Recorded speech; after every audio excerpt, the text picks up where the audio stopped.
Next जो हमारा topic है वो है बेसिकली प्रपोजल राइटिंग के ऊपर, और हम देखेंगे कि प्रपोजल राइटिंग क्या होती है और प्रपोजल राइटिंग की हमें ज़रूरत क्यों होती है। मैं आपको थोड़ा सा इसका बैकग्राउंड बता दूं। फॉर एग्जांपल, जब हम अखबार में या कोई ऑनलाइन कोई जॉब देखते हैं तो उसमें हमारा जो है बेसिकली क्या होता है कि हम लोग ने उनको सीवी भेजनी होती है, और उसके साथ अक्सर औकात वो आपसे डिमांड करते हैं कवर लेटर का।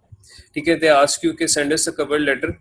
अब वो कवर लेटर में क्या होता है, बेसिकली आप एक्सप्लेन करते हो कि वाई क्यों आप इस जॉब के लिए राइट कैंडिडेट हो, क्यों आप इस जॉब में, फॉर एग्जांपल अगर आप अप्लाई कर रहे हो पर्टिकुलरली, मैं फॉर एग्जांपल कहता हूँ कि कोई जॉब है ग्राफिक डिज़ाइनर की, तो मैं उसमें बताऊंगा कि मेरा ग्राफिक डिज़ाइनर में ये एक्सपीरियंस है, मैं इतने लोगों को के साथ काम कर चुका हूँ, और मैं उस पर्टिकुलर जॉब में सिर्फ ग्राफिक डिज़ाइन का अपना एक्सपीरियंस शेयर करूंगा, या वो वाला एक्सपीरियंस शेयर करूंगा जो कि मेरा सबसे ज़्यादा क्लोजली रेलिवेंट है।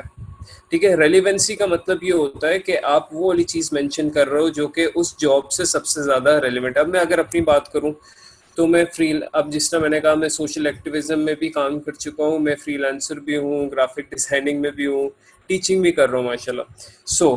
अगर मेरे पास जॉब आती है, मैं सोच रहा हूँ मैं जहाँ अप्लाई कर रहा हूँ वो है टीचिंग की जॉब है, तो वहाँ मैं अपना कौन सा एक्सपीरियंस मेंशन करूँगा सबसे टॉप पे और उसे प्रायोरिटाइज करूँगा।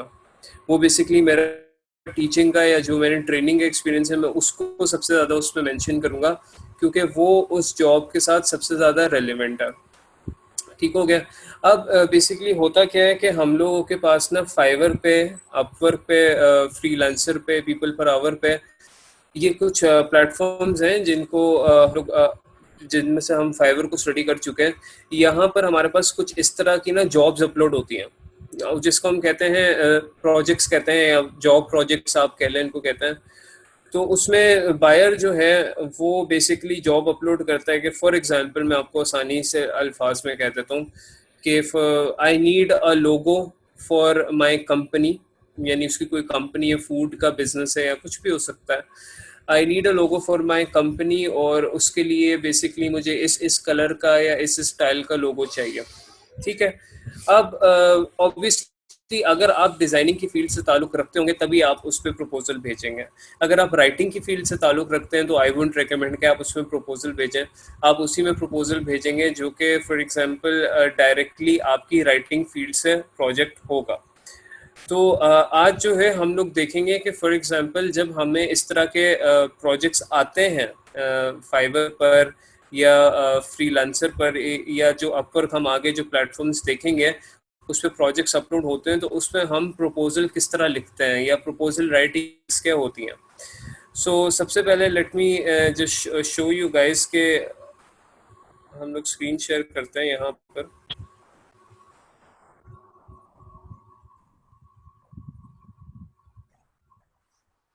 अच्छा, यहाँ पर अभी मैं ना आप लोग को एक प्रपोजल वैसे ही दिखा देता हूँ। मेरे पास एग्जाम्पल अभी फिलहाल नहीं है, लेकिन मैं आप लोग को दिखा देता हूँ कि फॉर एग्जाम्पल एक प्रपोजल बायर किस तरह लिखता है, और यानी एक जॉब किस तरह अपलोड करता है बायर। तो फॉर एग्जाम्पल मैं कहता हूँ कि प्रोजेक्ट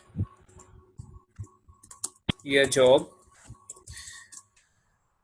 ये मैं एज अ बायर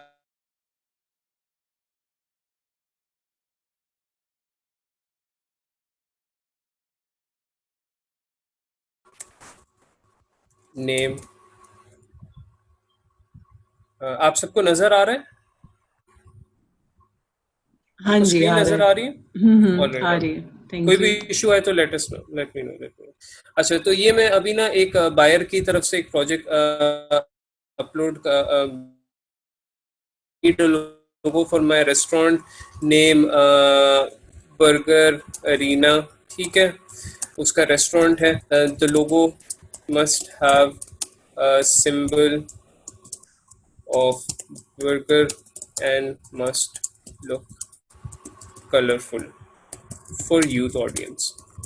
अच्छा, इस तरह उसने बेसिकली अपना एक प्रोजेक्ट, जिस तरह एक जॉब नहीं अपलोड होती रोजी.com में, वो कहते हैं जी कि हमें एक सेल्स मैनेजर चाहिए जो कि ये ड्यूटीज परफॉर्म करे, और उसकी डिटेल्स उन्होंने मेंशन की होती है।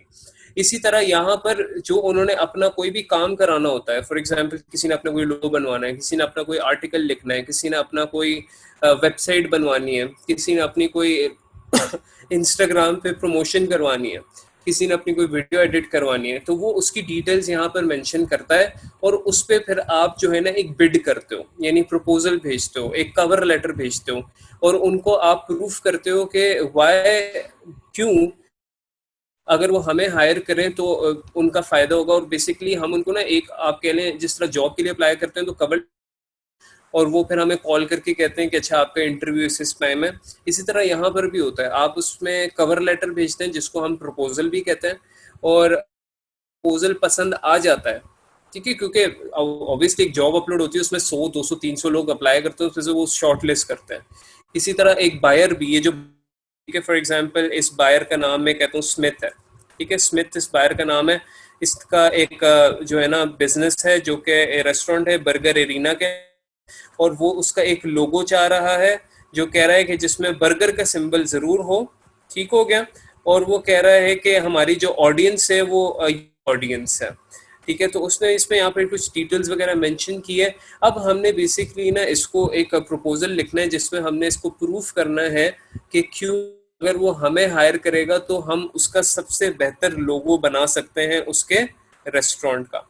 अब उसकी बेसिक्स क्या है हम उसको अंडरस्टैंड करते हैं। सबसे पहले हमने देखा इस तरह का हमें प्रोजेक्ट नजर आ रहा है। फाइवर पे अगर हम जाएंगे तो वहां पर आपको बायर रिक्वेस्ट एक सेक्शन है, वहां पर आपको दिखेगा इस तरह के ना आपको प्रोजेक्ट्स नजर आएंगे, लेकिन आपको तभी नजर आते हैं जब आप की गिग्स जो है ज़्यादा बनना शुरू हो जाती हैं। एनीवेज लेकिन हम लोग अभी सिर्फ स्टडी करें कि हमने प्रपोजल लिखना है किस तरह। मैं आपको बाद में दिखाऊंगा कि फॉर एग्जांपल फाइवर पर या अपवर्क पर किस तरह बायर एक प्रपोजल अपलोड करता है और किस तरह वो हमें नजर आता है। अभी हम सिर्फ अंडरस्टैंड कर रहे हैं कि हमने प्रपोजल की बेसिक्स क्या है और उसको हमने किस तरह राइट करना है, किस तरह अंडरस्टैंड करना है और उसको किस तरह हमने आगे भेजना है।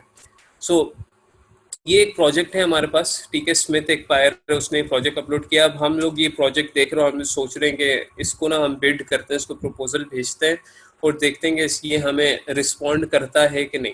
अच्छा, ये इसमें ऐसा होता है जिस तरह फॉर एग्जांपल आप जॉब पे अप्लाई करते हैं, अब आपने जॉब पे अप्लाई किया, ज़रूरी नहीं है कि जॉब वाले आपको कॉल करके बताएं और वो आपको रिस्पॉन्ड करते हैं।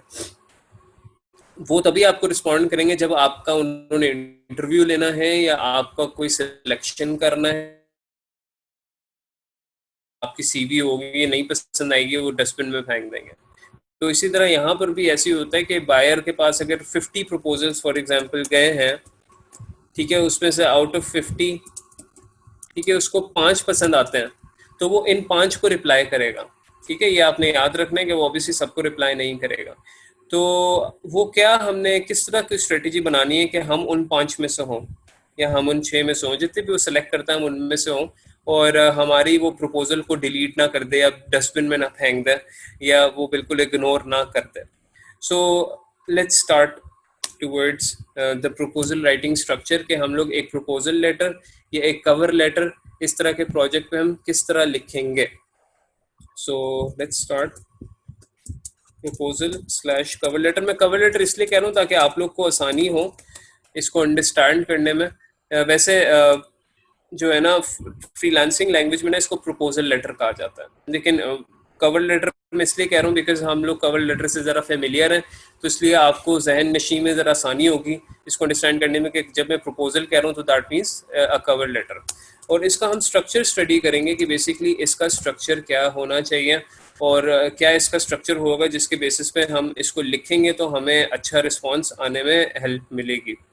सो नंबर 1 चीज़ है कि हम लोगों ने ना इसमें से कुछ चीज़ें आइडेंटिफाई करनी है और हमने उस फॉर्मूले को जो है ना अप्लाई करना है जब भी हम कोई प्रपोजल भेजेंगे। और वो फॉर्मूला क्या है मैं आपको बताता हूँ। फॉर्मूला है प्रॉब्लम आइडेंटिफाई, फिर उसके बाद प्रोवाइडिंग सॉल्यूशन, फिर उसके बाद एक्सप्लेनिंग बेनिफिट्स। ये एक फॉर्मूला है, ठीक है, और इस फॉर्मूले को हम जरा डिटेल में देखते हैं कि ये क्या मैं इसमें कहना चाह रहा हूँ आपको।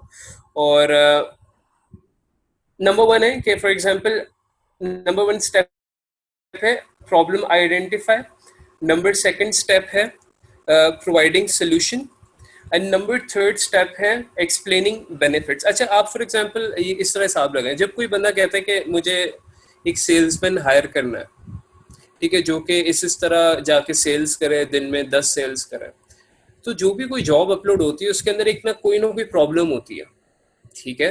For example if I ask I need a graphic designer या I need a sales person, तो वो एक गैप होता है या एक प्रॉब्लम होती है जिसको मैं फिल करना चाह रहा हूँ एज ए एम्प्लॉयर, या फिर जो अगर मैं किसी जॉब को हायर, किसी बंदे को हायर कर रहा हूँ, तो मैं उसको इसलिए हायर कर रहा हूँ ताकि वो मेरी प्रॉब्लम का क्या बने, सोल्यूशन, ठीक है। अच्छा, अब ये क्या है, problem identify, providing solution, explaining benefit, ये फॉर्मूला किस तरह ये स्टेजेस में काम करेगा, यानी ये बेसिकली स्टेज नंबर 1 है, ठीक है, ये आपकी स्टेज नंबर 2 है, और ये आपकी स्टेज नंबर 3 है। तो फॉर एग्जांपल हम लोग ने प्रोजेक्ट देखा है, हम लोग ने प्रोजेक्ट को अच्छी तरह देखा है और अंडरस्टैंड किया है। तो सबसे पहली स्टेज हमने इस फॉर्मूले को अप्लाई करते हुए क्या करनी है, हमने बेसिकली आइडेंटिफाई करनी है प्रॉब्लम।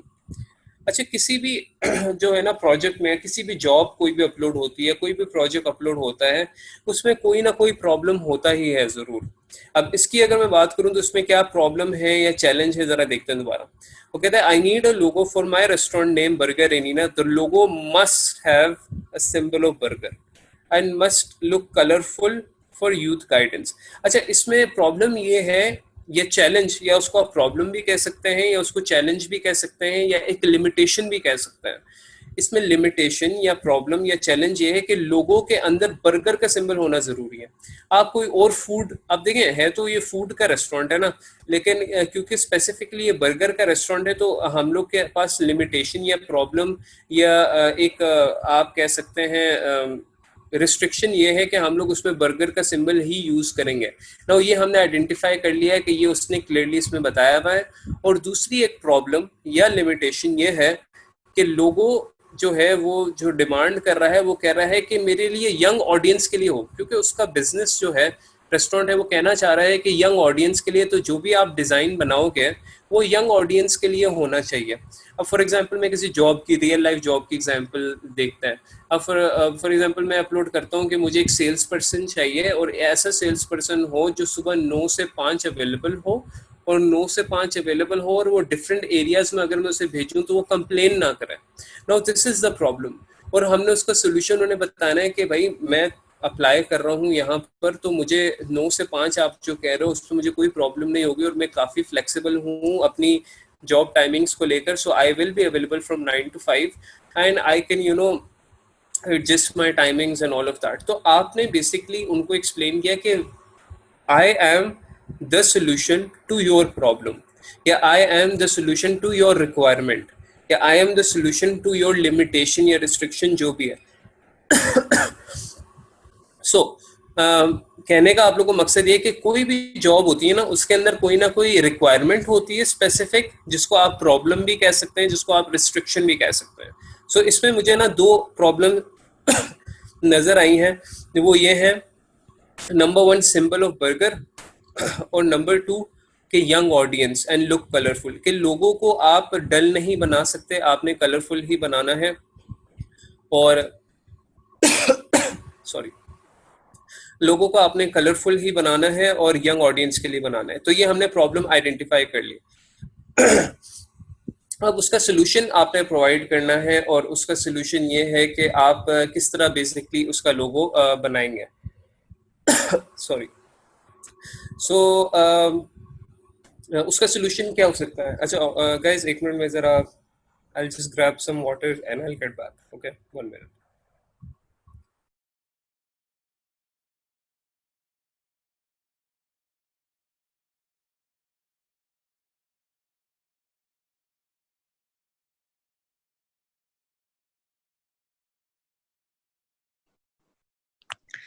इतनी देर में किसी को कोई क्वेश्चन करना हो ना, तो वो पहले से ही यहाँ पर या लिख ले या बता दे।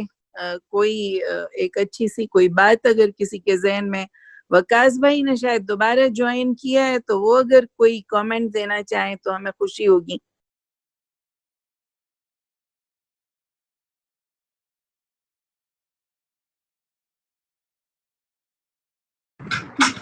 डॉक्टर साहब मेरा ख्याल है वकास भाई का सेल उनकी बेटी यूज कर रही होगी, अगर वो है उमैमा या छोटी बेटी तो वो ही बता देना। इश्तियाक भाई आप कोई अच्छी सी बात बता दें इतनी देर में। अच्छी बात यही है, मेरा ख्याल है कि ये बहुत ही प्रैक्टिकल चीजें सैफ साहब समझा रहे हैं, और इस कोर्स का फायदा ये है कि जो हमारे पार्टिसिपेंट्स हैं वो इससे मोटिवेट होकर एक ऐसी सक्सेस स्टोरी डेवलप करें कि जो एक तरह से स्किलर्स के लिए भी बाइस इज्जत हो। तो बाज़ औक़ात चीजों को बंदा सुनता है, मोटिवेट होता है, वो ओपन एंडेड रहती हैं, इसको मटेरियलाइज करना जो है वो तो स्किलर्स के इन शुरका का काम है, और होपफुली इंशाल्लाह ऐसा होगा। मुझे उम्मीद है कि आइंदा चंद महीनों बाद हम इस काबिल होंगे कि लोगों को बताएं कि पेंडेमिक में जुलाई और अगस्त के महीने में एक कोर्स हुआ और फलां मुल्क से फलां बच्चे ने बच्ची ने इससे सीख कर ये काम शुरू किया, और आज ये स्किलर्स का रोल मॉडल है। जैसा कि हज़रत ईसा अलैहिस्सलाम ने ये फरमाया है कि दरख्त अपने फल से पहचाना जाता है, तो मैं इसी तवक्को का इज़हार कर सकता हूँ। और जो रिसोर्स पर्सन है he is doing wonderful job, ये है कि अल्लाह ताला उनको स्टेज दे। तो स्पॉन्टेनियसली मेरे ज़हन में तो यही आ रहा था, और अभी भी अगर सैफ साहब दोबारा माइक पर नहीं आते तो डॉक्टर साहबा जो है वो फारसी के 2 शेर सुनाए। मैं तो इतना ही कह सकता हूँ कि अल्लाह ताला आप सबको कामयाबी दे। Thank you very much. I am available, sorry थोड़ा जी सा। Please go ahead. Thank you so much, thank you so much. अच्छा, सबको स्क्रीन नजर आ रही है? जी नजर आ रही है जी। ऑलराइट, चलें आई कंटिन्यू फ्रॉम जहाँ पे मैंने लेफ्ट आउट किया था। अच्छा, हम लोग डिस्कस कर रहे थे इस फार्मूला को जो कि प्रॉब्लम आइडेंटिफिकेशन का है, उसका सोल्यूशन प्रोवाइड करना है। तो हमने प्रॉब्लम आइडेंटिफाई कर लिया। मैं इसको जरा किसी कलर से आप कर लें, यानी रेड सिंबल से कर लें या जो भी आपको बेहतर लगता है, कि उसको जो है ना लिमिटेशन ये थी कि उसको एक बर्गर का सिंबल उसमें चाहिए था। अब फॉर एग्जांपल आप कोई भी एग्जांपल ले लें, कोई आर्टिकल आपसे लिखवा रहा है या कोई डेटा एंट्री आपसे करवा रहा है या कोई वीडियो एडिट करवा रहा है, उसमें उसके प्रोजेक्ट में कोई ना कोई एक रिक्वायरमेंट जरूर होगी। उस रिक्वायरमेंट का हमें पता होना बड़ा जरूरी है। अगर हम मसला ये होता है कि हम बहुत सी जॉब्स पे अप्लाई करते हैं और हम उन जॉब्स पे अप्लाई करते हैं without researching on the organisation, और हम ऑर्गेनाइजेशन को रिसर्च किए बगैर, जॉब की रिक्वायरमेंट्स को रिसर्च किए बगैर, उनकी जो ओवरऑल ऑर्गेनाइजेशन स्ट्रक्चर है उनको रिसर्च किए बगैर हम लोग चले जाते हैं इंटरव्यू देने। वो हमसे कुछ सवालात पूछते हैं और हमें जो है हम ब्लैंक होते हैं, हमें आइडिया नहीं होता कि फॉर एग्जांपल कि हम यहाँ पर क्या जवाब दें। फॉर एग्जांपल कोई graphic designing, specifically graphic designing में उन्होंने लिखा था कि हमें लोगो डिजाइनर चाहिए लेकिन आपने सिर्फ ग्राफिक डिजाइनिंग पढ़ा, आपने कहा इसमें तो पिक्चर एडिटिंग वगैरह की भी जॉब होगी, तो आपको उस चीज़ का आइडिया नहीं था और वहाँ पे आपको बेसिकली वो रिजेक्ट कर सकते हैं। तो इसलिए बेहतर ये होता है कि हम लोग पहले जॉब को अच्छी तरह अंडरस्टैंड करें, उसकी रिक्वायरमेंट्स को अच्छी तरह अंडरस्टैंड करें, उसमें जो प्रॉब्लम जो buyer in between the lines mention कर रहा है या रिस्ट्रिक्शन या रिक्वायरमेंट, उसको हम आइडेंटिफाई कर लें, फिर उसका हम लोग सोल्यूशन डिराइव करते हैं। अच्छा, ये वाला काम प्रपोजल लिखने से पहले आपने सारा करना है, यानी आप ये कि जॉब अप्लाई करने से पहले आप जॉब पे सर्च आउट करेंगे। इसी तरह प्रपोजल लिखने से पहले हमने ये सारा काम करना है कि हमने उस पर प्रॉब्लम आइडेंटिफाई करना है, उसका सोल्यूशन डिराइव करना है। अब for example as a designer मैं इसका अगर सोल्यूशन डिराइव करूं तो क्या हो सकता है, अगर लोगो की मैं बात करूं तो उसमें उसे कह सकता हूं कि अच्छा मैं तुम्हारा लोगो एक बर्गर आइकन में बनाऊंगा और वो जो है उसके कलर्स में red, yellow and for example green रखूंगा, जो कि एक कलरफुल लोगो हो सकता है रेस्टोरेंट के लिए। अगर for example I am just taking an example, अगर कोई राइटिंग का है और कहता है कि मुझे एक रेस्टोरेंट से रिलेटेड राइटिंग चाहिए, तो मैं इसे कह सकता हूँ कि I will do the writing based on सारी रिसर्च करके रेस्टोरेंट के बेसिस पे जो भी रिक्वायरमेंट होगी मैं उसका बेसिकली अपने माइंड में अपने पास वर्किंग करके उसका सोल्यूशन प्रोवाइड करूंगा। मैं आसान जॉब आप इस तरह ले लें कि फॉर एग्जांपल अगर कोई कहता है कि मुझे आप जो है ना सोशल मीडिया पेज आपने मेरा मैनेज करना है, और मेरा सोशल मीडिया पेज जो है ना स्पेसिफिकली जिम वेयर से रिलेटेड है, और उसमें आपने डेली बेसिस पे पोस्ट अपलोड करनी है। तो आप उसे सोल्यूशन में क्या बताएंगे? आप उसे सोल्यूशन में ये बताएंगे कि अच्छा मैं जो तुम्हारी डेली बेसिस पे पोस्ट बनाऊंगा उसमें मैं कंटेंट इस तरह रखूंगा जिससे आपकी ऑडियंस को ये फायदा होगा, या उसका मैं कंटेंट इस टाइम पे पब्लिश करूंगा, फॉर एग्जांपल 5 बजे पब्लिश करूंगा या 6 बजे पब्लिश करूंगा जिसमें ऑडियंस ज्यादा होती है, तो उससे आपके पेज को ज्यादा फायदा होगा। यानी जो उसकी रिक्वायरमेंट है हमने उसको ना इस तरह सोल्यूशन प्रोवाइड करना है कि जो काम मैं करूंगा उससे तुम्हारी कंपनी को क्या फायदा होगा, या जो काम मैं करूंगा उससे आपकी टारगेट ऑडियंस को क्या फायदा होगा, या आपकी ओवरऑल जो आपका मिशन है उसको क्या बेनिफिट मिलेगा।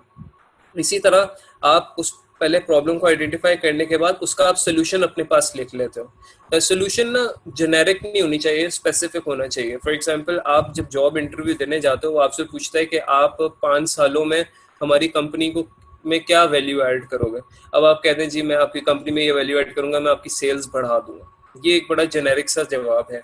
आपने बताना है कि आपका क्या मिशन है, कि फॉर एग्जांपल आपकी कंपनी में मैं इस तरह डिफरेंट कंपेटिटर्स को स्टडी करूंगा, और फिर आपकी यानी आप अगर स्पेसिफिक जवाब देंगे उसका आपको ज्यादा बेनिफिट होगा। तो इस तरह के रिक्वायरमेंट्स होती हैं, यानी जॉब में आपसे पूछा जाता है ना कि आप हमारी कंपनी को कहाँ पे क्या फायदा देंगे 5 सालों तक। तो आप अगर स्पेसिफिक जवाब देते हैं ना तो वो एम्प्लॉयर उसको ज्यादा अप्रिशिएट करता है। इसी तरह जो भी हमने सोल्यूशन प्रोवाइड करना है प्रॉब्लम को आइडेंटिफाई करने के बाद वो हमने स्पेसिफिक रखना है। ठीक है, इसका अगर मैं लिख देता हूँ कि इसको हमने स्पेसिफिक रखना है। और फिर जब हमने सोल्यूशन प्रोवाइड कर दिया, फॉर एग्जांपल मैंने कहा कि मैं आपके लिए इस तरह सेल्स बढ़ाऊंगा या कुछ इस तरह जो मैंने स्पेसिफिक करके बताया, फिर हमने जो सोल्यूशन बताया है हमने उसके बेनिफिट्स एक्सप्लेन करना है।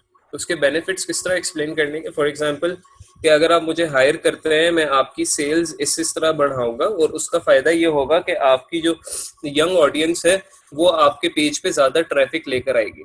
तो बताने का मकसद ये कि पहले मैंने उनकी प्रॉब्लम आइडेंटिफाई कर ली, उसका सोल्यूशन बताया स्पेसिफिक, और फिर उस सोल्यूशन का मैंने बेनिफिट्स उनको एक्सप्लेन किया कि अगर आप मेरा ये प्रोवाइडेड सोल्यूशन अप्लाई करोगे तो आपकी कंपनी को ये बेनिफिट होगा। तो गाइस बताने का ये मकसद है इस फॉर्मूला में ना ये स्पेसिफिक है, मतलब बहुत ज्यादा स्पेसिफिक है, इसमें हम जनरलिटीज में बात नहीं कर रहे। हम लोग असल में गलती ये खा जाते हैं, जिस तरह फॉर एग्जांपल मैं रियल लाइफ जॉब की क्यों बात कर रहा हूँ ज्यादा, उसमें हम ये करते हैं हमारी एक ही सीवी बनी होती है, वही सीवी फॉर एग्जांपल एक टीचिंग की जॉब है वहां भी वही जा रही है सीवी, एक टेक सॉफ्टवेयर हाउस में जॉब है वहां भी वही सीवी जा रही है, कोई ग्राफिक डिजाइन की जॉब है उधर भी वही सीवी जा रही है। तो हम लोग क्या करते हैं, हम इस तरह गलती कर जाते हैं कि हम अपनी सीवी जो है वो जॉब रेलिवेंट नहीं बनाते हैं। इसी तरह यहाँ पर भी ना लोग यही गलती करते हैं कि जब फ्रीलांस प्लेटफॉर्म में कोई भी जॉब अपलोड होती है तो वो ना एक जनरल उन्होंने स्ट्रक्चर बनाया होता है ईमेल की तरह, और वो हर बंदे को वही स्ट्रक्चर भेजी जाता है। तो जब एक बायर उसको पढ़ता है वो कहता है कि यार ये इसने क्या कॉपी पेस्ट करके स्ट्रक्चर भेज दिया, और वो आपका प्रपोजल सीधा डिलीट बिन में डाल देता है, वो उसको पढ़ने की भी जहमत नहीं करता। तो आपका कवर लेटर या आपका प्रपोजल फ्रीलांसिंग में या कोई भी जॉब आप अप्लाई करते हो उसमें जितना ही स्पेसिफिक होगा उतने ही ज्यादा चांसेस हैं आपको वो जॉब मिलने के। सो ये फॉर्मूला है, सबसे पहले problem identification, providing solution and explaining benefits, और ये आपने करना है before writing the cover letter. आपने इसकी वर्किंग कर लेनी है रफ कि ये बेसिकली मैं प्रपोजल में लिखने वाला हूँ। फिर नेक्स्ट हमने प्रपोजल लिखना, ऑब्वियसली हम लोग अब प्रपोजल लिखना शुरू करेंगे, लेकिन प्रपोजल लिखने से पहले हम लोग उसके स्टेप्स देखते हैं कि उसके स्टेप्स क्या होंगे। फॉर एग्जांपल मैं आपको इसमें बताता हूँ कि स्टेप्स ऑफ प्रपोजल, ठीक है, ये स्ट्रक्चर में ही आ रहा है, यानी ये स्ट्रक्चर ही है सारा ओवरऑल, तो इसमें परेशान नहीं होना। स्टेप्स ऑफ प्रपोजल, नंबर 1 उसका इंट्रोडक्शन है। ठीक है, आप इंट्रोडक्शन लिखते हो प्रपोजल में, यानी अपने आप को इंट्रोड्यूस कराते हो या अपने बारे में इंट्रोड्यूस कराते हो, या जो भी आप जिस जॉब के बारे में अप्लाई कर रहे हो उससे रिलेटेड आपका इंट्रोडक्शन होता है। अब फ्रीलांसिंग में ऐसा होता है गाइस कि हम लोग को आइडिया होगा कि इस चीज में वो क्या मांग रहा है, हमने इसको 2-3 दफा पढ़ा, बेशक हम लेमैन है, हमें नहीं पता लोगो क्या होता है, लेकिन हमने इसमें देखा है कि इस बंदे ने लिखा हुआ लोगो वो बनवाना चाह रहा है। हम एज अ लेमन हमें अंडरस्टैंडिंग हो गई है, तो ये इस चीज का तो हमें आइडिया है कि ये लोगो बनवाना चाह रहा है और ये किसी ग्राफिक डिजाइनर को ढूंढ रहा है जिसको लोगो बनाना आता है। सो ये तो एक हमें अंडरस्टैंडिंग हो गई है। तो मैं अज्यूम कर रहा हूँ कि हम में से हम सारे जो है ग्राफिक डिजाइनर हैं भी, और हम लोग इसको प्रपोजल लिखने वाले हैं इस लोगो से रिलेटेड। सो उसमें हम इंट्रोडक्शन हम किस तरह लिखेंगे उसको हम देखते हैं। इंट्रोडक्शन में आप अपने आप को इंट्रोड्यूस कराते हैं, ठीक है। आप लिखते हैं for example, hi my name is Saif and I am a graphic designer with expertise in logo design. अच्छा, ये आप जरा इसको गौर से देखें, मैं इसको डिफरेंट प्रोजेक्ट्स से भी जरा रिलेट करता हूँ। फॉर एग्जांपल, अगर आप किसी सेल्समैन की जॉब पे जा रहे हैं तो आप ये तो नहीं कहेंगे ना कि I M an expert architecture. आप ये कहेंगे ना, फॉर एग्जांपल मेरी छोटी बहुत जो भी आपकी एक्सपर्टीज है सेल्समैनशिप में, आप उसी को बयान करेंगे। आप ये नहीं कहेंगे कि मैं क्या कहते हैं दरवाजे भी जोड़ लेता हूँ, या मैं फॉर एग्जांपल कंप्यूटर पे एक्सेल पे भी। अगर रेलिवेंट है तो फिर उनको बेसिकली चाहिए ऐसा बंदा जो कि चीज बेच सके या यहाँ पर उनको बेसिकली ऐसा बंदा चाहिए जो लोगो बना सके, ठीक है। तो दैट इज व्हाई मैंने यहाँ पे स्पेसिफिकली मेंशन किया कि I am a logo designer with expertise या विद एक्सपीरियंस, आप लिख सकते हैं। एक्सपर्टीज ना लिखें, एक्सपीरियंस इन लोगो डिजाइन।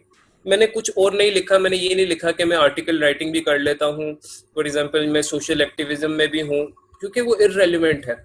हमने क्या इंट्रोडक्शन रखना है, अपना इंट्रोडक्शन ऐसा रखना है जो कि रेलिवेंट हो। फॉर एग्जांपल, जिस तरह आप जॉब में इंटरव्यू देने जाते हैं तो आप डिपेंड करता है, अगर आप टीचर की जॉब के लिए जा रहे हैं तो उसमें आप जवाब जो अपने देंगे वो एज अ टीचर आप देंगे। अगर आप ग्राफिक डिजाइनर के लिए जॉब अप्लाई करने जा रहे हैं तो आप अपने जो आंसर्स देंगे वो एज अ ग्राफिक डिजाइनर देंगे, ठीक है। तो बताने का मकसद ये कि relevancy is the most important thing.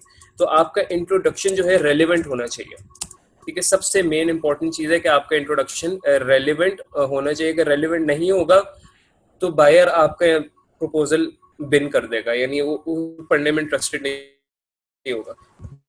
अभी मैंने अपने आप को इंट्रोड्यूस करा है, मैंने अपना नाम मेंशन किया, आप अपना नाम मेंशन कर सकते हैं, hi my name is Saif, या जो भी आपका नाम है वो आप मेंशन करें। अपना प्रोफेशन मेंशन करें और वो प्रोफेशन मेंशन करें जो कि उसके प्रपोजल से डायरेक्ट मैच करता हो, ठीक है। फॉर एग्जांपल, मैंने यहाँ पे मैं ग्राफिक डिजाइनर हूँ, लेकिन मैंने उसे बताया कि मेरा ज्यादा एक्सपीरियंस किसमें, लोगो डिजाइन में। ऑल्दो मेरा डिफरेंट और चीजें में भी है, मैं बिजनेस कार्ड वगैरह भी बना सकता हूँ, लेकिन उसको मेंशन करना जरूरी नहीं है। फ्रीलांसर्स क्या करते हैं, गलती करते हैं, इसमें और चीजें मेंशन कर देते हैं अपनी तारीफ करने के लिए, कि हम वेबसाइट डेवलपमेंट भी कर लेते हैं, ठीक है, और हम इसमें फॉर एग्जांपल कंटेंट राइटिंग भी कर लेते हैं। उसके अलावा हम सोशल मीडिया मैनेजमेंट भी कर लेते हैं। ये रॉन्ग है, दिस इज रॉन्ग। ये तरीका रॉन्ग है। हम लोग बेसिकली उसको ओवर कॉन्फिडेंट होके हम बता रहे हैं कि हम लोग अपनी स्किल्स मेंशन करेंगे, तो दिस इज बेसिकली रॉन्ग। मैं इसको कहूँगा कि दिस इज एक्चुअली रॉन्ग। इस तरह आपने नहीं करना। आपने बेसिकली स्पेसिफिकली सिर्फ वो स्किल मेंशन करनी है जो कि उसके प्रोजेक्ट से डायरेक्टली रिलेट करती हो। उसको एक इम्प्रेस करने के चक्करों में you don't have to mention all of the other skills, because उसका भी ताल्लुक नहीं, उसको जरूरत ही नहीं है वेबसाइट डेवलपमेंट की, उसको जरूरत ही नहीं है कंटेंट राइटिंग की, उसको जरूरत ही नहीं है डेटा एंट्री की, या उसको जरूरत ही नहीं है सोशल मीडिया मैनेजमेंट की। ठीक हो गया, तो उसको अभी सिर्फ क्या किस चीज़ की जरूरत है, लोगो डिजाइन की। तो मैं अपना एक्सपीरियंस सिर्फ वो वाला मेंशन करूंगा जो कि उसको जरूरत है। और यहाँ पर इंट्रोडक्शन में मैं उसको कह सकता हूँ कि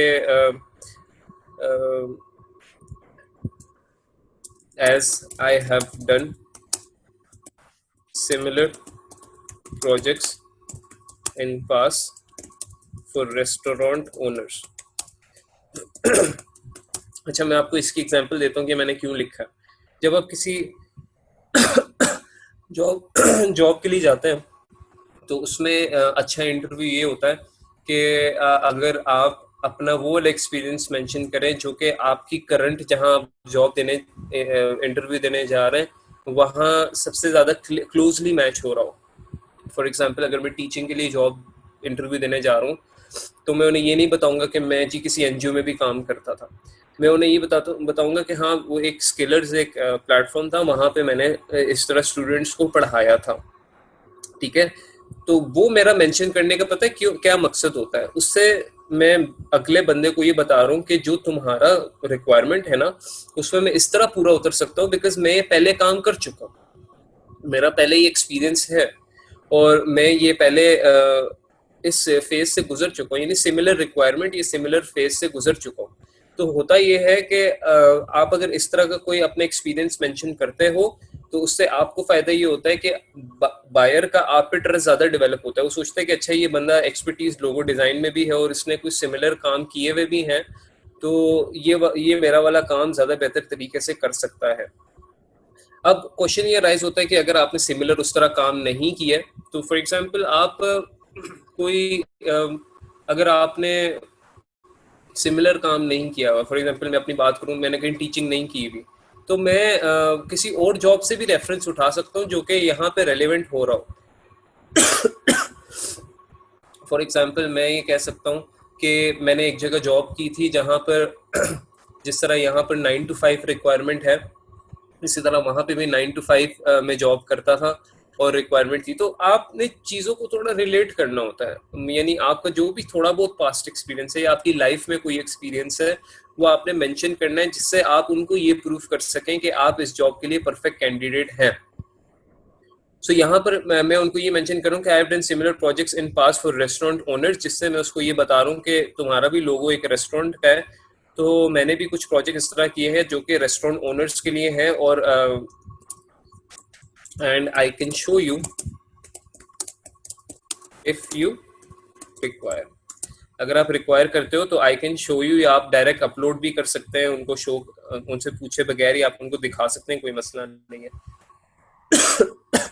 तो ये मेरा इंट्रोडक्शन है, और इस इंट्रोडक्शन में मैंने अपना नाम भी बताया, ठीक है, अपना प्रोफेशन भी बताया, और प्रोफेशन मैंने ऐसा बताया जो कि उससे रिलेटेड। अच्छा बाय द वे आप सोच रहे होंगे कि सर अगर हम लोग लोगो डिजाइनिंग हमें आती नहीं है तो हम इस पे प्रपोजल ही क्यों भेज रहे हैं, तो ऑब्वियसली अगर आपको थोड़ी बहुत डिजाइनिंग की नो हाउ है तभी आप उस जॉब पे अप्लाई करोगे ना, वरना उस पर नहीं करोगे। अगर आप आपको राइटिंग की नो हाउ है तो आप किसी राइटिंग की जॉब पे अप्लाई करोगे। इसी तरह जॉब जो है हर किस्म की अपलोड होती है, राइटिंग से रिलेटेड, डेटा एंट्री से रिलेटेड, रिसर्च से रिलेटेड, वीडियो एडिटिंग से रिलेटेड, ठीक है, जितने भी आपको फील्ड्स हैं उससे रिलेटेड जॉब अपलोड होती है। अभी हम पर्टिकुलरली डिस्कस कर रहे हैं एक लोगों की जॉब, तो इसलिए हम अपना प्रपोजल भी उसी हिसाब से लिख रहे हैं। सो ये आपका गाइज इंट्रोडक्शन हो गया, और इंट्रोडक्शन में देखें हमने अपना इंट्रोडक्शन भी करा दिया, अपने प्रोफेशन का भी, अपने एक्सपीरियंस का भी, अपने पास्ट एक्सपीरियंस का भी, ठीक है। और ये मैं उसको इंट्रोडक्शन इसी तरह करवा रहा हूँ जो मैंने पहले इंट्रोडक्शन किया था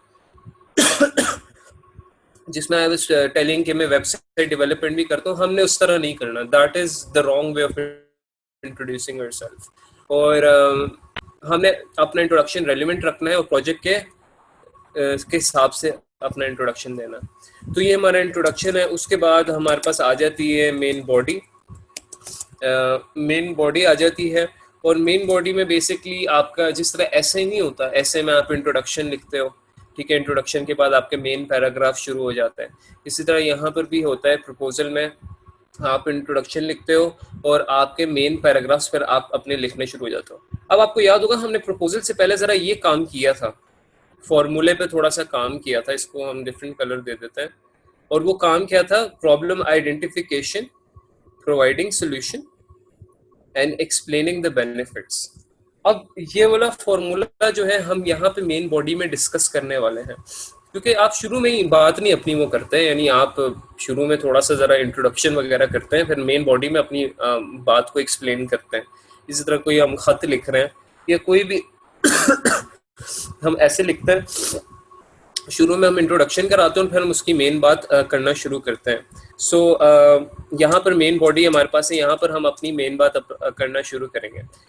सो यहाँ पर अब हमने जो प्रॉब्लम आइडेंटिफाई की है वो क्या थी कि उसको एक बर्गर रेस्टोरेंट का लोगो चाहिए जिसमें उसको जो सिंबल है वो उसमें बर्गर का होना चाहिए, ठीक है, और उसकी ऑडियंस जो है वो यूथ ऑडियंस है, तो लोगो जो है वो कलरफुल होना चाहिए। ये उसकी प्रॉब्लम्स थी या रिक्वायरमेंट्स थी, उसके बेसिस पे हम यहाँ पे लिखना शुरू करते हैं कि as you have mention that logo must be youthful. अब मैं इसको एक्सप्लेन करूंगा, मैं किस तरह आपका लोगो बनाऊंगा। मैं सिंपल जबान में एक्सप्लेन करूंगा, बहुत ज़्यादा कॉम्प्लिकेट नहीं करूंगा आप लोगों के लिए, ताकि हम कंफ्यूज ना हो जाएं। मैं फॉर एग्जांपल कहता हूं कि लोगो मस्ट बी यूजफुल, जिस तरह उसने कहा था, we can use colours like red and orange because it relates better with food. अच्छा, आपने देखा होगा फॉर एग्जांपल जितने भी फूड रेस्टोरेंट्स हैं उसमें रेड या ऑरेंज कलर या येलो कलर आपको ज्यादा दिखते हैं या ब्राउन कलर ज्यादा दिखता है। वो क्यों दिखते हैं? बिकॉज लाल या येलो कलर या ऑरेंज कलर आपकी भूख को इंसाइट करता है। ये इसके पीछे पूरी थ्योरी है बाय द वे। तो मैं इसको ये एक्सप्लेन कर रहा हूँ कि तुमने कहा है कि तुम्हें यूथफुल लोगो चाहिए, तो मैं उसमें कलर्स जो है ना उसका इर्तिकाब ऐसा करूंगा कि जो आपकी फूड इंडस्ट्री से ना ज्यादा बेहतर रिलेट करेगा। अब इसमें मैंने उसकी प्रॉब्लम को रीइटरेट किया, उसका सोल्यूशन बताया अगली लाइन, और उस सोल्यूशन का मैंने उसे फायदा बताया। ये देखें, ये हमारा फॉर्मूला अप्लाई हो रहा है यहाँ पर। Problem identify, providing solution, specific solution और एक्सप्लेनिंग द बेनिफिट्स। अब इस दो लाइनों को आप जितना मर्जी डिटेल में लिख दें, मैंने भी आपको सिर्फ समझाने के लिए बताया कि उसका प्रॉब्लम क्या था, लोगो मस्ट बी यूथफुल। उसका सोल्यूशन हमने क्या प्रोवाइड किया कि हम इसमें लाल और ऑरेंज कलर यूज करेंगे तो वो यूथफुल लगेगा। और उसका फायदा बेसिकली उसको क्या होगा कि it would relate better with the food industry, ठीक है। और इसका मैं मजीद उसको फायदा बता सकता हूँ कि these colours would attract young people more and would incite them to order from your restaurant, hence increasing your sales। ठीक है, तो हम ये वाली चीज डिस्कस कर रहे हैं कि यहाँ पर हमने उसको ये बताया, उसका बेनिफिट हमने ज़्यादा डिटेल में मैं एक्सप्लेन कर रहा हूँ कि जो मैं कलर्स का इस्तेमाल करूँगा उससे आपकी यंग पीपल जो है वो ज़्यादा अट्रैक्ट होंगे, जो कि आपकी एक प्रॉब्लम थी कि यंग ऑडियंस के लिए होना चाहिए। और उनको वो जो कलर्स हैं, इंसाइट का मतलब होता है प्रोवोक करना, या वो आप कहते नहीं कि किसी खाने को देखकर आप इंसाइट होते हो कि आप उसको खाएं या उसको ऑर्डर करें, या पिक्चर्स आप देखते हैं कि रेस्टोरेंट वाले पिक्चर्स ही ऐसे लगाते हैं कि आप इंसाइट होते हैं उसको ऑर्डर करने के लिए। तो मैं उसको कह रहा हूँ जो मैं कलर्स का इस्तेमाल करूंगा उससे यंग लोग जो है वो इंसाइट होंगे them to order from your restaurant, hang increasing your sale. उससे क्या होगा, आपकी सेल्स में इंक्रीज होगा। तो ये मेन बॉडी में मैंने बेसिकली ये जो फॉर्मूला है ये अप्लाई किया है, जिसमें problem, providing solution and explaining benefits. और ये इतना स्पेसिफिक है ना गाइस कि अगर आप इस तरह बेसिकली जब प्रपोजल लिखते हो ना तो बायर का दिल खुश होता है। तो कहते हैं कि यार इस बंदे ने प्रॉपर रिसर्च की है कि अगर वो मेरा लोगो किस तरह यूथफुल बनाएगा, उसके वो मुझे फायदे भी एक्सप्लेन कर रहा है, उससे वो मुझे बेनिफिट्स भी बता रहा है कि क्या होंगे। तो that is the best thing. उसमें वो आप लोग को हायर करने के उसमें चांसेस ज्यादा है। इसी तरह लोग क्या मिस्टेक करते हैं, मेन बॉडी में वो क्या लिखना शुरू कर देते हैं कि I will design your logo colourful, that's it. हम उसमें एक्सप्लेन नहीं करते कि हम कलरफुल किस तरह बनाएंगे, और यानी हम उसमें स्पेसिफिसिटीज को डिस्कस नहीं करते। हम सिर्फ ये कहते हैं कि जिस तरह हमसे सवाल नहीं किया जाता कि आप 5 सालों में हमारे लिए क्या करेंगे, तो हम कहते हैं हम 5 सालों में आपके लिए बस आपकी सेल्स बढ़ा देंगे। तो क्वेश्चन ये है कि किस तरह बढ़ाएंगे, किस कैपेसिटी में बढ़ाएंगे, कितनी सेल्स बढ़ाएंगे, इन चीज़ों का मेंशन होना बड़ा ज़रूरी है। इसी तरह प्रपोजल में आप किस तरह सोल्यूशन प्रोवाइड कर रहे हैं, सोल्यूशन का उसको क्या बेनिफिट हो रहा है, ये छोटी छोटी माइन्यूट स्पेसिफिसिटीज का होना बड़ा ज़रूरी होता है। और ऐसे भी नहीं कि आप लंबी लंबी आप डिटेल्स उसमें लिखें, आप सिंपल स्पेसिफिक डिटेल्स आप उसमें प्रोवाइड करें तो बायर जो है उससे इंस्पायर होता है और वो आपको हायर करने में मजबूर हो जाता है। सो ये आपकी मेन बॉडी है। उसके बाद फॉर एग्जांपल आप अपने, फिर मैं क्वेश्चन आंसरिंग लेता हूँ इसके बाद, इसको जरा हम देख लें, कुछ चैट्स आ रही है मेरे पास।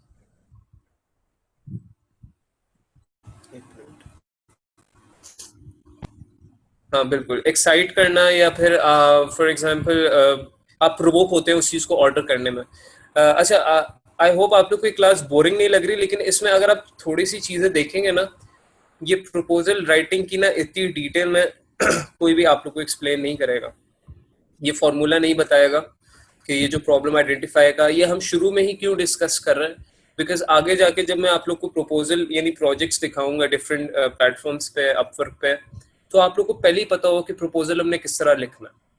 ठीक है, आप लोग को पहले ही आइडिया हो कि अच्छा ये प्रोजेक्ट है, इस पर हमने प्रपोजल भेजना है, तो हम अपनी स्किल्स की मद्देनजर रखते हुए हम किस तरह प्रपोजल लिख सकते हैं। उसमें आप लोगों ने ये चीज़ें माइंड में रखनी है कि जो फॉर एग्जांपल इंट्रोडक्शन है वो आपने रेलिवेंट रखना है, मेन बॉडी है उसमें आपने ये वाला फॉर्मूला अप्लाई करना है, जो formula of problem solution and benefits जो कि हमने यहाँ पे देखा है, और वो उसमें जो चीज़ें हमने मेंशन करनी है, कोई भी सोल्यूशन वो स्पेसिफिक होना चाहिए और उसका हम बेनिफिट भी स्पेसिफिक एक्सप्लेन करें कि क्यों उस कलर से क्या होगा। मैं उसको बता रहा हूँ कि लोग इंसाइट होंगे और वो उसके रेस्टोरेंट में ज़्यादा ऑर्डर करेंगे और उसकी सेल ज़्यादा इंक्रीज होंगी। सो मैंने उसको तरीका बताया कि किस तरह उसकी सेल ज़्यादा इंक्रीज हो रही है। मैंने सिर्फ ये नहीं बता दिया कि उसकी सेल्स इंक्रीज हो रही है, मैंने उसको प्रॉपर तरीका उसमें एक्सप्लेन किया। फिर थर्ड में आप बेसिकली सॉरी थर्ड में आप एक्सप्लेन करते हैं प्रोसेस को या फिर वैल्यू। आप अपना जो है काम करने का तरीका बताते हैं कि आप किस तरह काम करेंगे और उससे क्लाइंट को क्या बेनिफिट होगा। फॉर एग्जांपल अगर मैं किसी जॉब में अप्लाई कर रहा हूँ तो उसमें आप अपनी थोड़ी सी वो बताते हैं ना कैरेक्टरिस्टिक्स, कि मैं किस तरह की यानी फील्ड्स में किस तरह ज़्यादा एक्सेल करता हूँ, यानी मैं चैलेंजिंग एनवायरनमेंट्स में ज़्यादा एक्सेल करता हूँ, या मैं हार्ड वर्किंग ज़्यादा होता हूँ चैलेंजिंग एनवायरनमेंट्स में। आपके बारे में यानी अपने काम करने का तरीका बता रहे हैं। आप ये भी बता सकते हैं कि मुझे फॉर एग्जांपल क्राउडी प्लेसेस में थोड़ी सी ज़रा डिसीजन मेकिंग में मसला होता है, या मैं डिसीजन जो है ज़्यादा इफेक्टिवली लेता हूँ जब मैं 2 या 3 लोगों से कम्युनिकेट कर रहा हूँ, या 2 या 3 लोगों की टीम हो या ज़्यादा ग्रुप ना हो। तो आप अपना थोड़ा सा ये अपनी डिटेल्स बताते हैं जब आप जॉब के लिए अप्लाई कर रहे होते हैं कि आप किस तरह काम करते हैं, आपकी क्या बेसिकली स्ट्रेंथ्स हैं, क्या आपकी कम्पिटिटिवनेस है, क्या वीकनेसेस हैं, उसको आप डिस्कस करते हैं। इसी तरह यहाँ पर प्रपोजल जब आप लिखते हैं तो आप बताते हैं कि आपके काम करने का तरीका क्या है, आप किस तरह फॉर एग्जांपल क्लाइंट्स के प्रोजेक्ट्स में वैल्यू ऐड कर सकते हैं, यानी आपका जो काम करने का तरीका है उससे क्लाइंट को क्या बेनिफिट हो सकता है। ठीक है, तो ये आप सारी चीज़ें इस पे मेंशन करोगे। अब मैं इसमें यहाँ पे मेंशन करता हूँ for example my work style.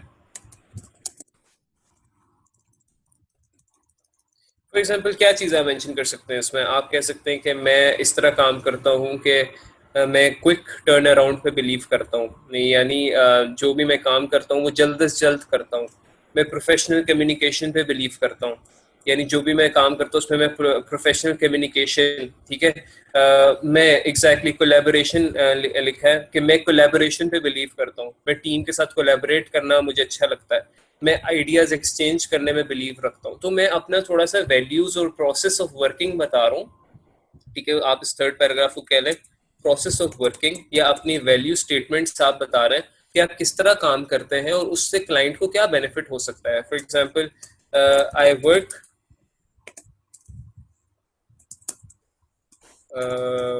Flexible, क्या लिख सकते हैं, I work with professional attire and prefer to complete my work, my client work before the deadline। अच्छा, इसमें आपने वर्किंग प्रोसेस में थोड़ा सा अपने आप को यूनिक भी तो दिखाना होता है ना, कि किस तरह आप यूनिक है। फॉर एग्जांपल यहाँ पे मैं इसमें यूनिकनेस क्या दिखाई है कि मेरी प्रेफरेंसेस क्या है कि मैं क्लाइंट का काम करूं बिफोर द डेडलाइन। मैं क्लाइंट का काम हमेशा डेडलाइन से पहले कर देता हूँ। दिस इज माई यूनिकनेस, और ये मेरा काम करने का तरीका है। दूसरी चीज़ कोई हो सकती है कि for example I am a very good listener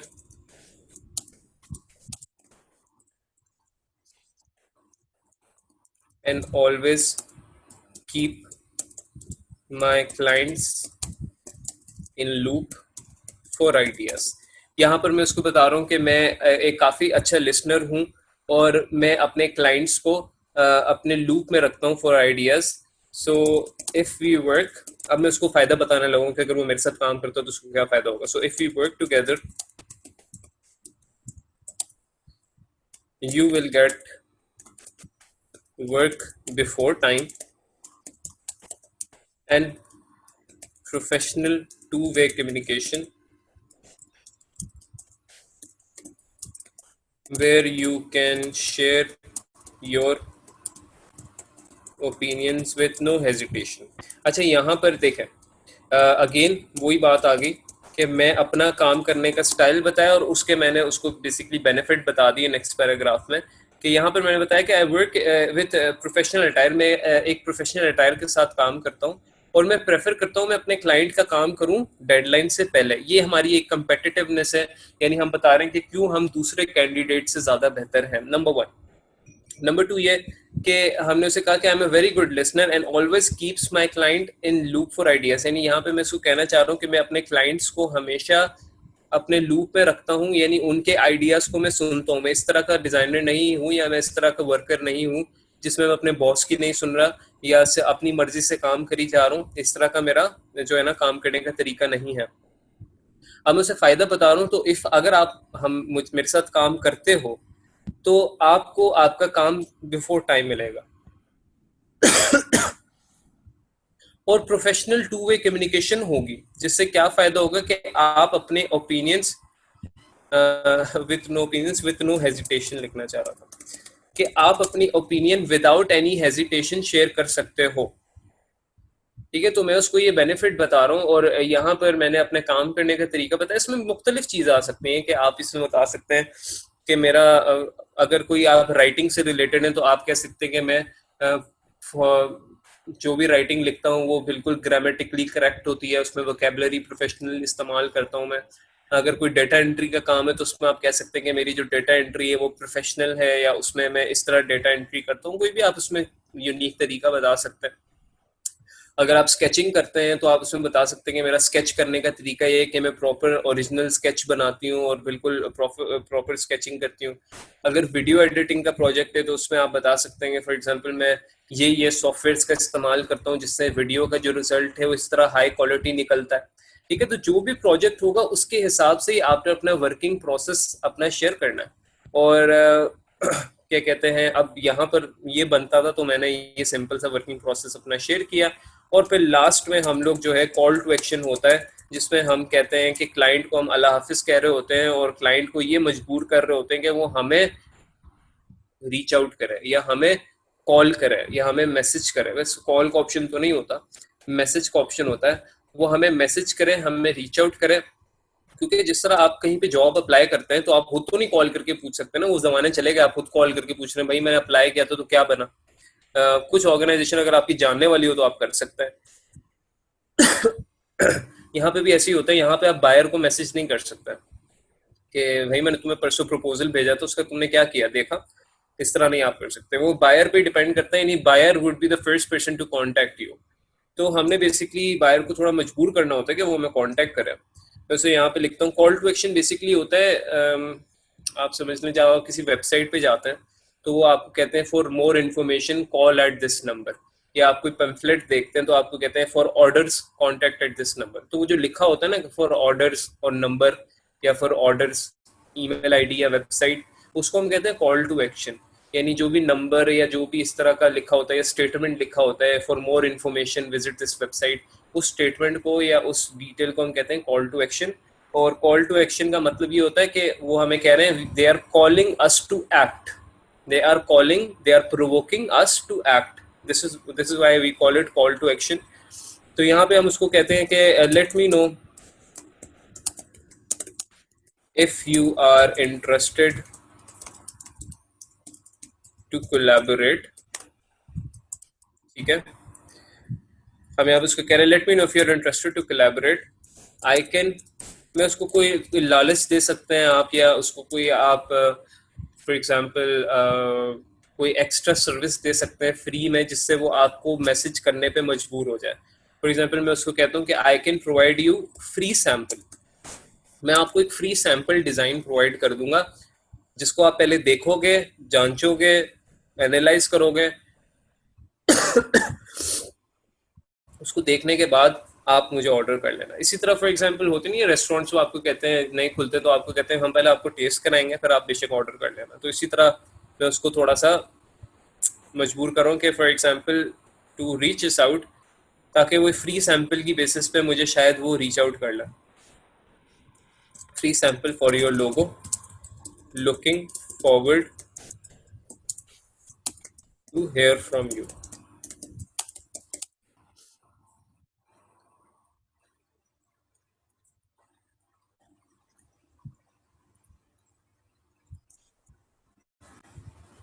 ठीक है, ये आपने लास्ट स्टेटमेंट लिख दिया और यहाँ पर बेसिकली हम लोग उसको थोड़ा सा ये पुश भी कर रहे हैं कि I am looking forward to hear from you, और यहाँ पर मैंने थोड़ा सा उसको लालच देने की कोशिश की है कि मैं तुम्हें फ्री सैंपल प्रोवाइड करूंगा। फॉर एग्जांपल कोई भी और प्रोजेक्ट होगा उसमें हम कह सकते हैं कि I will do a free review, या फ्री कुछ आप कर सकते हैं उसके प्रोजेक्ट से रिलेटेड, जिससे वो मे बी प्रोवोक हो या इंसाइट उसमें आए, या वो मजबूर हो जाए आपको कॉल टू एक्शन करने के लिए या आपको इनबॉक्स करने के लिए।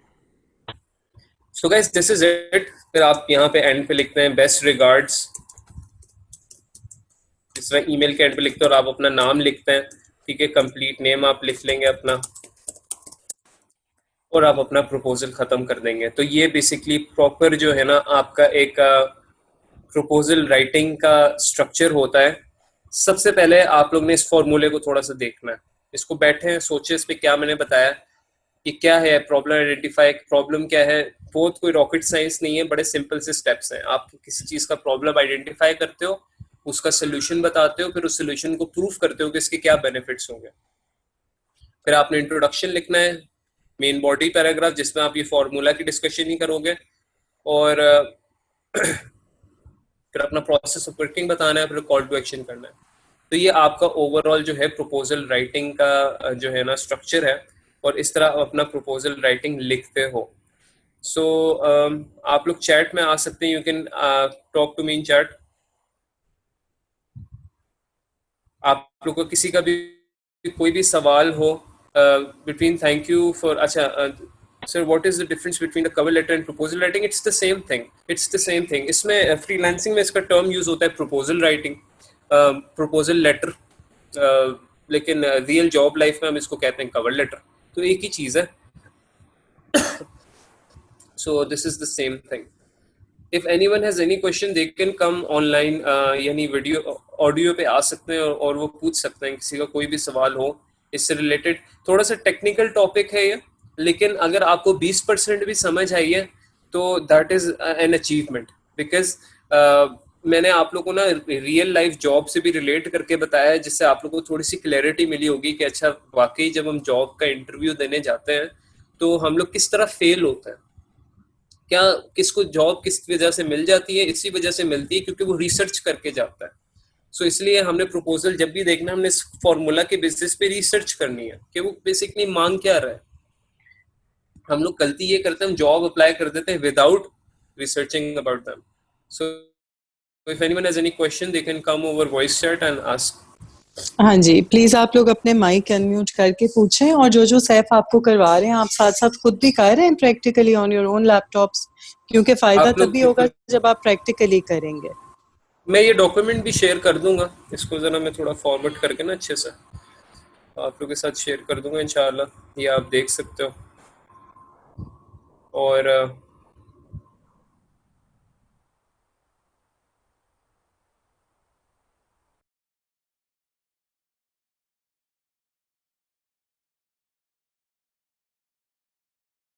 ये मैं इनका रिव्यू करता हूँ इंशाल्लाह जो है ना दिस वीक।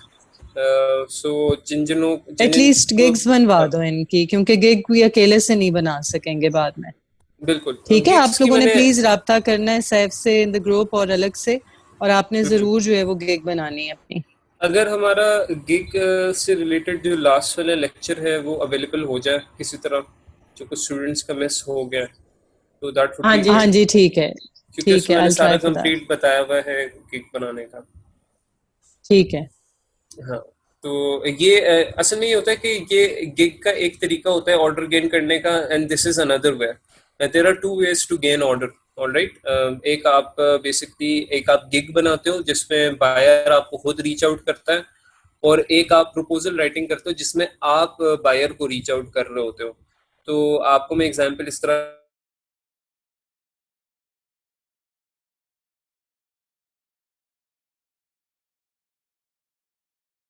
तरीका ये है कि जिसमें आप क्लाइंट के पास जा रहे हो, फॉर एग्जांपल कोई से कोई डिस्ट्रीब्यूशन हो सकती है किसी फूड प्रोडक्ट की या something like that. So this is the difference. तो इसी तरह दो किस्म के प्रोजेक्ट्स होते हैं, एक ये कि जिसमें क्लाइंट आपके पास खुद चल के आता है, दूसरा ये जो आज जो हमने पढ़ा है प्रपोजल राइटिंग, इसमें हम क्लाइंट के पास खुद चल के जाता है। So these are the two different types.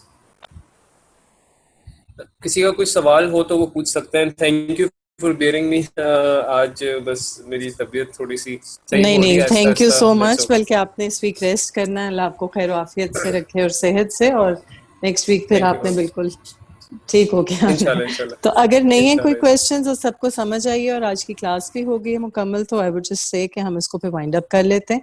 आप अगर कुछ क्विकली कहना चाहो तो इट्स फाइन, वरना फिर हम इसको कर लेते हैं। ठीक है, ठीक है। क्वेश्चन वैसे मैं एक्सपेक्ट कर रहा हूँ कि होने चाहिए, वैसे आई डोंट नो कि क्वेश्चन क्यों नहीं है। अस्सलाम वालेकुम मेरे वालेकुम सलाम। जी जी सर, तो मैं तलहा शुएब बात कर रहा हूँ। तो जी जी सर, तला। बहुत अच्छा हमें समझा रहे हैं। मेरा लास्ट फ्राइडे था ना, ईद से पहले एक आपका लेक्चर जो मिस हो गया था, तो वो इंशाल्लाह आपने कह दिया मिस आशा साहब को कि ना रिकॉर्डिंग दे दे बच्चों को। सर, ये मैं आपसे पूछना चाहता हूँ कि हम लोगो बनाएं किस पर? अच्छा अच्छा। अगर लोगों की बात करें तो इसके लिए सॉफ्टवेयर यूज होता है, इलिस्ट्रेटर एक सॉफ्टवेयर है। जो जो लोग भी लोगों के लिए इंटरेस्टेड हैं या डिजाइनिंग के लिए इंटरेस्टेड हैं, वो मुझे मैसेज कर दें कि आपको ना मैं एक सॉफ्टवेयर लिंक शेयर कर दूंगा एडोब इलिस्ट्रेटर का। ठीक है, और एक मैं आपके साथ ना वीडियो लिंक शेयर कर दूंगा जिसमें एडोब इलिस्ट्रेटर के सारे ट्यूटोरियल्स मौजूद हैं। आपको पहले वो सीखना पड़ेगा, ठीक है, तो सॉफ्टवेयर सैफ को आप चलाना। ग्रुप में शेयर कर दो अगर, तो अच्छा है, जो जो चाहेगा सीख लेगा। ठीक है आई थिंक ठीक है। उसमें कोई ऐसी वो तो बात कॉन्फिडेंशियल नहीं है, आप उसको ग्रुप में शेयर कर दो। जी जी इंशाल्लाह मैं शेयर कर दूंगा। उसमें ये कि I share the software torrent, वो आप टॉरेंट से डाउनलोड कर सकते हैं, और मैं इंशाल्लाह ट्यूटोरियल का जो है ना कंप्लीट कोर्स वो भी मैं शेयर कर देता हूँ। तो जो लोग ग्राफिक डिज़ाइनिंग में इंटरेस्टेड हैं, और चले मैं कोशिश करता हूँ कि दूसरे भी डोमेन्स के अगर मुझे मिलें, फॉर एग्जांपल सोशल मीडिया से रिलेटेड या राइटिंग से रिलेटेड, अगर मुझे कोई अच्छे चैनल्स मिलते हैं तो मैं उनकी भी डिटेल्स आप लोगों के साथ शेयर कर दूंगा, ताकि अगर कोई उसमें इंटरेस्टेड हो तो वो भी देख सकता है। आई थिंक इस वीक में हम इस तरह से कर लेते हैं कुछ, कि ऐसी कुछ चीजें जो इनको फर्दर हेल्प करें, ये खुद से उनसे सीख सकें, इनको टूल्स मिल जाएं, सॉफ्टवेयर मिल जाएं, तो वो हम इनके साथ शेयर कर देते हैं ताकि ये कुछ एग्जैक्टली प्रैक्टिकली कर पाएं। हाँ, बस मेरी आप लोग से रिक्वेस्ट है कि जो लोग अभी तक कोर्स में हैं, उनको मैंने ये कहा था कि अपनी स्किल्स जो है वो आइडेंटिफाई आप लोग अभी तक हो जानी चाहिए थी, कि आप लोग आइडेंटिफाई कर लें कि आप किस स्किल में काम करना चाह रहे हैं, ताकि आप लोग गिग्स बनाने वाले बने। तो जो जिसने आइडेंटिफाई अभी तक कर लिया है और वो थोड़े बहुत उसकी सैम्पलिंग में काम कर रहा है, देखिए कुछ चीज़ों में सैम्पल, जिस तरह डिज़ाइनिंग में उसमें सैम्पल की ज़रूरत होती है, राइटिंग उसमें सैम्पल की ज़रूरत नहीं है, लेकिन आपको उसमें थोड़ा बहुत अपने आप को प्रिपेयर करना है, उसमें स्किल को थोड़ा सा नर्चर करना है। तो ये जो आपके पास वीक का टाइम है, इसमें आप थोड़े से ट्यूटोरियल्स वगैरह देखें, ताकि आप एटलीस्ट फर्स्ट गिग बनाने वाले बने, और आप गिग बनाएंगे तभी आपको जो है ऑर्डर मिलेगा, और आप जब गिग बनाएंगे तभी उसके बाद आपको इस तरह के प्रोजेक्ट्स भी दिखेंगे। ठीक है, जिस तरह आज ये मैंने एग्जांपल आपको शेयर किया है, और फिर आप उस पर प्रपोजल वगैरह भी लिख सकते हैं। सो ये एक पूरा ये इस तरह प्रोसेस चलेगा। तो उसके लिए यही आप लोग से गुजारिश है कि मैं आप लोगों के साथ ग्रुप में चले शेयर कर दूंगा। ठीक है, कुछ स्टूडेंट्स मुझे इंडिविजुअली मांगते रहे तो मैंने उनको शेयर कर दिया, लेकिन I share it in the group. सिर्फ मैंने इसलिए नहीं किया था बिकॉज हर किसी का इंटरेस्ट नहीं होता है डिज़ाइनिंग में।